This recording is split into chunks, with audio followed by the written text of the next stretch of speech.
Hello and welcome to Precon Decon, the video series where normally I deconstruct the pre-constructed decks of Magic the Gathering's history. However, we're going to end the season on a what could have been for Eldritch Moon, because Eldritch Moon, I'm not going to lie, was actually pretty disappointing to look at as a set, and it makes it doubly disappointing because it's the last set we're going to look at before the transition into Planeswalker decks. So these decks really were kind of the end of an era before like a really big change. And yeah, I was just not super keen on them at all. Really, the blue red the spells matter one that was okay, but the other four I thought were very underwhelming. The green white one especially, I just that one made me really angry. But I've had a bit of a lie down. I've calmed down, and I thought what I normally do when a set kind of disappoints me in the decks that it had, I like to do this kind of this hypothetical exercise. If you've not seen this kind of thing before, where I basically propose a deck that could have existed, like an intro pack that could have existed that maybe explores like a theme or a mechanic that the set had, but wasn't present in an intro pack. And the thing about Eldritch Moon as a set, it's like no big deal. But there were these, Eldrazi were in it. Emrakul was in it. She came and took over Innistrad and turned it into essentially Bloodborne. Like it, had a whole bunch of cosmic horror. There was Eldrazi everywhere. So huge story event. Not represented at all in any of those decks. And like when the gimmick of your set is the Eldrazi invade a plane other than Zendikar, I feel like that's kind of a massive failing. We'll have a generic like white black human sacrifice thing, but we won't have a deck all about Emrakul and the Eldrazi and like her version of the Eldrazi and stuff, and it just seems like such a huge missed potential, honestly. And yeah, it really bothered me. So hence why we've done this little exercise, this little hypothetical for a deck which I'm calling Unspeakable Horror, which is a blue and green deck to represent the Eldrazi. So I'm going to say, yeah, it's a blue-green deck. There was one of those in Shadows over Innistrad. There was the Clue deck. But you know what? We can have a repeat of colours, honestly. We could, because, in Zendikar, Battle for Zendikar, there were two white-black decks, like, back-to-back. So, yeah, we can break colour ratio. Like, if you want to get really fussy with it, you could, like, shift some colours around. Like, maybe have the green-red deck we had. Maybe that could be in Shadows over Innistrad because it had all the wolf and werewolf tribal effects, and you could shift colors around like if it really matters to you that colors are properly represented. But we're gonna say blue green because that was kind of the main colors the Eldrazi showed up in. So yeah, let's dive into that and see what I put together.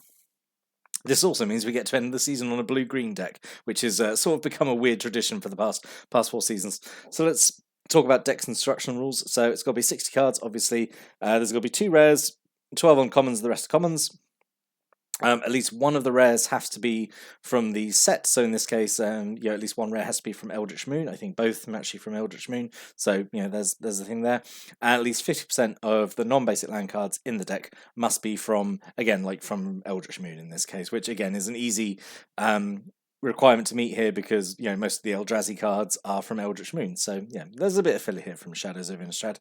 Let's take a look and see what you think about the deck I put together and whether you would have liked to have picked this deck up and would have been exciting to build something around maybe. So we've got 21 creatures, 6 instants, 7 sorceries, 1 enchantment, 25 land, and a mana curve off to the side there. It's quite high at the top there, but we'll see there is a way around that, which is the whole kind of theme and mechanic of the set, really. Of the deck. Anyway, so yeah, let's talk about So this is a bit of filler really before we get to the juicy Eldrazi stuff. So we've got single Geist of the Archives, 2 in a blue for a 0/4 defender. At the beginning of your upkeep, scry 1. So there's going to be a lot of things in here which are actually going to be kind of like traditional kind of blue green we see in like limited archetypes these days, where it's usually like ramp or like card draw, that kind of thing. You got a lot of effects in here that kind of you want to get land out because it's quite a hungry mana curve, honestly. So, or you want to, you want the ideal card to come up here. So, I thought having something that lets you consistently scry every turn would be okay, and also it's a big blocker potentially early game. Yeah, so there's that inclusion there. A single Reckless Scholar, 2 in a blue for a 2/1. Taps to make target player draw a card and then discard a card. Most of the time you're going to want to do this on yourself to like loot to again chuck away stuff that you don't need to potentially draw into what you actually want, which is your the big Eldrazi cards. And then 2 Enlightened Maniac, so 3 in a blue for a 0/2. But when it enters the battlefield, put a 3/2 colorless Eldrazi horror creature token on the battlefield. So Yeah, this is okay. It's making a fairly sizable token, and this actually works out really well with the the mechanic that the Eldrazi cards in this deck share, which is emerge, because it's an expensive creature, with the high converted mana cost, which is actually going to matter. Actually reminds me, all this high converted mana cost reminds me of the first blue green kind of what could have been way back in season 1 when I did the Scourge one. But yeah, anyway, so 2 Enlightened Maniacs. Right, then we've got a bunch of creatures that don't mind dying, which again is going to tie to the theme. It's essentially like a blue-green kind of sacrifice deck, which is, I feel, interesting. You don't usually see that. It's normally something you see in like black-green or like black-red, so seeing it in blue-green I think makes it kind of a bit interesting. So 3 Exultant Cultists, 2 in the blue for a 2/2. When it dies you draw a card. That's, I think, fine. 3 Primal Druids, 1 in a green for a 0/3. When it dies, you can search your library for a basic land card, put it onto the battlefield tapped, and then shuffle your library. So again, having 3 of them, makes it fairly consistent. You can drop it early on. It's like a fairly okay blocker, and when it dies, it helps ramp you up, which is kind of what the deck wants. So then we have 2 Foul Emissaries. So this ties into the kind of like main kind of gimmick mechanic of the deck. So 2 in a green for a 1/1, which is like not wonderful stats, but when Foul Emissary enters the battlefield, you look at the top 4 cards of your library, you can reveal a creature card from amongst them, put into your hand, and the rest go on the bottom of your library in any order. So a fairly standard kind of like dig effect for a creature. And when you sacrifice Foul Emissary while casting a spell with Emerge, you get a free Eldrazi Horror creature token out of it. So let's move on maybe and talk about the creatures with Emerge. So this is like the gimmick that the Eldrazi had in Eldritch Moon, that they were bursting out of people, essentially. So we've got 2 Lashweed Lurkers. So there's 8 colorless mana for a 5/4, but it has this Emerge ability. And Emerge, so its Emerge cost is 5 green and a blue. So emerges, you can cast the spell by sacrificing a creature and paying the emerge cost reduced by that creature's mana value. So if you sacrifice, say, the Exultant Cultist, who's got a mana value of 3, you could emerge this for only 4 mana, like 2 colorless and the blue and the green. You always have to play the blue and the green. You always have to play the colored mana. But this means you can essentially, it's kind of like Offering as well from Kamigawa, where you had like the patrons. There was only like 5 of those, but it's sort of very similar to that. You sacrifice something to reduce the casting cost of one of these emerge cards. Or you can just cast it normally if you ramp up that much. But if you do want to get it down a little bit earlier, then you can do so. So Lashweed Lurker, when you cast it, you can put a non-land permanent on top of its owner's library, which is like a fairly strong effect, I think, and it's also a 5/4. So that's I think is pretty good. Then a single Mockery of Nature, so 9 mana for a 6/5. It has Emerge for 7 and a green. When you cast Mockery of Nature, you do Naturalize, destroy an artifact or enchantment. A single Vexing Scuttler, 8 mana for a 4/5, has Emerge for 6 and a blue. When you cast Vexing Scuttler, you may return an instant or sorcery card from your graveyard to your hand, so I think that's, again, like a pretty fun effect. A single It of the Horrid Swarm, so 8 mana for a 4/4 when you emerge for 6 and a green. And when you cast It of the Horrid Swarm, you make 2 insect tokens, which is like fine, okay, I guess. But like it's still fairly chunky. It's making some tokens. It's fine. And then 2 Wretched Griff, so 7 mana for a 3/4 with flying. When you cast it, you draw a card. It has Emerge for 5 and a blue. I thought all these emerge cards, I really like them. I think they're pretty cool. I have no idea if they're actually really good or not, because I've just had no experience of like playing with them. But they're really fun. They're really flavorful to me. I really like they're essentially Eldrazi corrupted creatures. You're just sticking Eldrazi onto like a creature type that traditionally doesn't have it, because Eldrazi are their own thing. So these weird Eldrazi hybrid creatures, I think it's just super cool. And so on the res deck is Elder Deep Fiend. I would say this would probably be the foil face rare, I would say, just because it's got the it's got the main mechanic. So Elder Deep Fiend, as a side note, it was really hard actually picking like what I thought would be good rares for this deck. Really sort of struggled in it, because I was thinking, my initial thoughts were Emrakul's Evangel, which we saw in the last deck, the Weapons and the Wards, which turns your you sacrifice non-Eldrazi creatures to make Eldrazi creature tokens. I thought that could be okay, but then you kind of want your other creatures in here to sacrifice to the emerge costs, and then like half the creatures in here are already Eldrazi, so it wouldn't have much to do. So that was kind of a cut. There was the there's the Wharf Infiltrator, I think. So it's like a little like a 2/1 Eldrazi horror rogue kind of thing. And it, like, when it hits, it like does a loot effect, and whenever you discard a creature card, you can pay some mana. If you do, you make an Eldrazi creature token. But again, you don't want to really be discarding. It's like a loot effect is good, but like, I know it's pushing you to discard creature cards, which I think you really want in this deck, so you can get the emerge cost. So I thought that wasn't really that suitable. There was Eldritch Evolution, which is like a really strong card, but that's so. Firstly, it's a tutor, which like I don't think go too great in these precon decks, and it's very reliant on knowing what the mana curve is, and like it didn't really work out in here because you got a bunch of cheap creatures, and then a bunch of expensive creatures, and no kind of in between.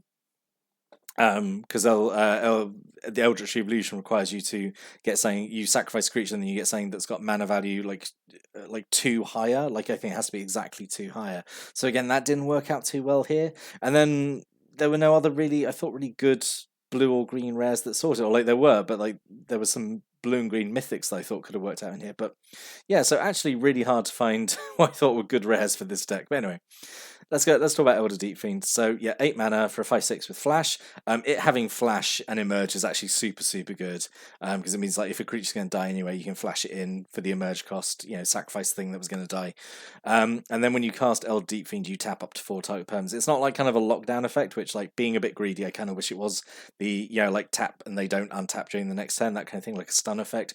But it's still like 5/6, they can come out instant speed, so I think it's still like pretty good. And it would have been nice if there's been a foil for rare and got like alternate art and stuff. I think that would have been pretty cool.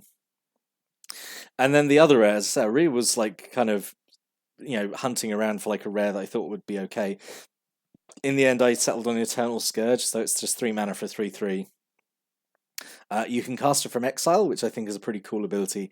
But whenever it becomes the target of a spell or ability an opponent controls, you exile it. So like it never dies. You can keep, or you can always recast it, but it's easy to get rid of. So I thought that's kind of okay. Like it just never dies. It's there to sacrifice to emerge stuff, and then you can get it back. So it sort of interacts there. I thought that could be okay, but yeah. So that was the 2 rares, and then let's talk about non-creature spells. So I thought a single Emrakul's Influence, so 2 and double green for enchantment. Whenever you cast a Eldrazi creature spell with mana value 7 or greater, you draw 2 cards. That's all the emerge cards. So even if you cast it for its emerge cost, it still has the mana value. Its original mana value, so it would still trigger Emrakul's Influence, which is good. So potentially casting a creature for much cheaper than it needs to be while also drawing 2 cards is pretty massive, I think. So that would have been, I think, okay. A single pour over the pages, 3 in double blue. You draw 3 cards, untap up 2 lands, then discard a card. It's just some card draw to get what you need. It's standard, fairly standard. You'd expect in sort of a blue-green kind of ramp deck here, just to find extra lands or extra resources. 2 unsubstantiates, just a 1 and a blue to return a spell or a creature to its owner's hand. I thought this was well because the deck is kind of slow and maybe a bit dirtly, so you probably want like some cheap bounce to like keep yourself safe while you're kind of getting everything put together. I thought that could be okay. It's a shame this is uncommon, because if it was a common, I would have just said like 3 of these, easy. But yeah, it's not. So there we go. A single Convolute, just 2 in the blue to counter a spell unless it's control pays 4. A single Deny Existence, 2 in the blue to counter target creature spell, and if that spell is countered, it gets exiled. So yeah, just kind of some counter magic again, just to early game kind of keep yourself kind of safe, kind of a pillow fort while you assemble your various Eldrazi or like your creatures that you want to sacrifice. And a single Drag Under is a bit of bounce here. 2 in the blue to return target creature to owner's hand. You draw a card. It is a sorcery, which is a shame. Like sorcery speed bounce is obviously not wonderful, but at least you get a card draw out of it, so that could be okay. And it's thematic. There's there's sort of Eldrazi tentacles on it, so that's fine.